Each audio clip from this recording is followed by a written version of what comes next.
बच्चों, आज हम पढ़ेंगे मानव में पाचन। अब आपको लगता होगा जो भोजन हम खाते हैं उसका क्या होता है।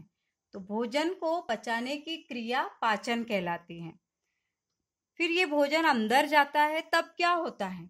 हमारे मन में प्रश्न आता है कि भोजन अंदर जाने के बाद क्या होता है, और वो जो अंदर भोजन जाता है उसको क्या बोलते हैं। उसको बोलते हैं अंतग्रहण। आहार को शरीर के अंदर लेने की क्रिया अंतग्रहण कहलाती है। मैं आपको पाचन तंत्र समझा रही हूँ। हमारा शरीर कुछ अंगों से मिलकर बना हुआ है। इसके अंदर कुछ तंत्र होते हैं जो अलग अलग कार्य करते हैं। आज हम पढ़ रहे हैं मानव का पाचन तंत्र। हमारे मुख के अंदर दांत होते हैं और एक गुहा का निर्माण करते हैं, उसे हम कहते हैं मुख गुहिका। इस मुख गुहिका में हमारे भोजन को पचाने के लिए लार ग्रंथियां होती है, जो भोजन को गीला करके आगे की ओर सरकाती है, उसे कहते हैं लार ग्रंथि।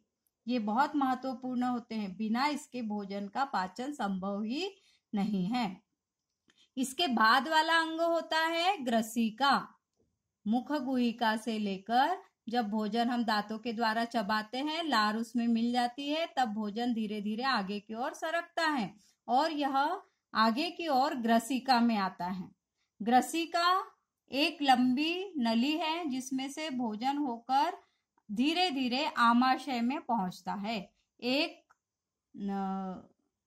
मुट्ठी के समान सबसे बड़ा भाग, आंत का सबसे बड़ा भाग आमाशय कहलाता है, जिसमें भोजन का पाचन होता है और इसमें पाचक द्रव मिलता है, जिसके कारण हमारा भोजन अम्लीय हो जाता है और छोटे छोटे भागों में बंटकर ये पाचन क्रिया प्रारंभ हो जाती है। ठीक इसी के बाजू में एक त्रिकोणाकार संरचना होती है जिसे हम यकृत कहते हैं, और यह सबसे बड़ी ग्रंथि है। हमारे शरीर की सबसे बड़ी ग्रंथि यकृत होती है। इसका रंग हल्का नीला होता है।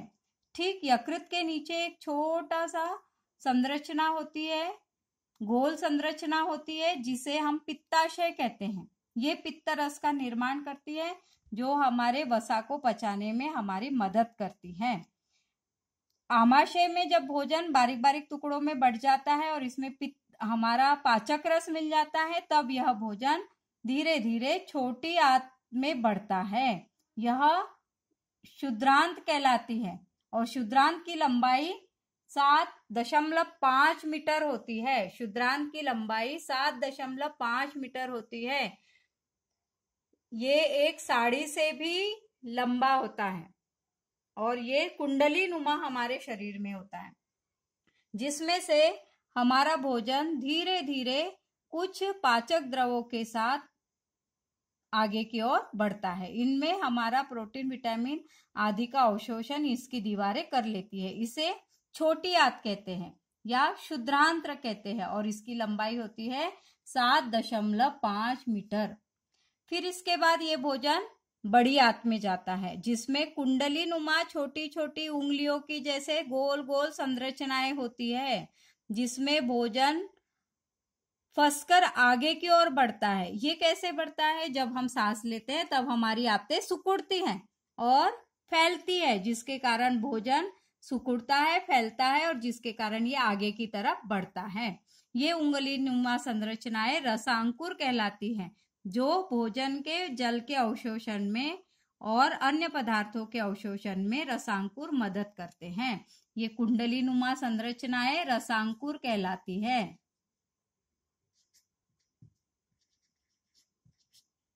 रसांकुर कहलाती है। ये भोजन धीरे धीरे बड़ी आंत में जाता है, जिसे हम बृहद्रांत कहते हैं। बड़ी आंत को बृहद्रांत कहते हैं।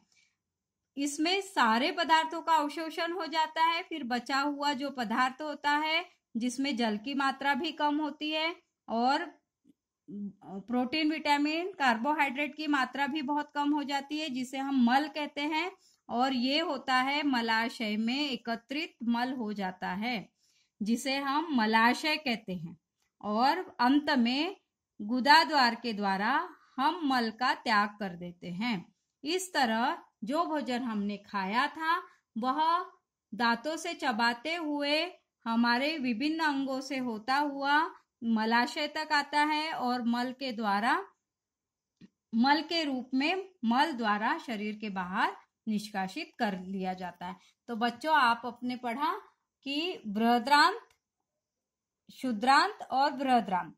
अब बृहद्रांत, क्षुद्रांत की लंबाई होती है 7.5 मीटर और बृहद्रांत की लंबाई होती है 1.5 मीटर। ये भी बहुत लंबी हमारी आंत है। अब मैं आपको बताती हूँ कि हमारे मानव के पाचन तंत्र में कौन कौन से अंग होते हैं। मुख गुहिका, लार ग्रंथि, ग्रसिका, आमाशय, यकृत, पित्ताशय, फिर एक संरचना होती है अग्नाशय। ये पाचक अग्निरस का निर्माण करती है, जो भोजन को पचाने में हमारी मदद करती है, अग्नाशय। फिर इसमें छोटी छोटी रचना होती है उंगलीनुमा, उसे कहते हैं रसांकुर। छोटी आंत या बृहद्रांत 7.5 मीटर लंबी होती है।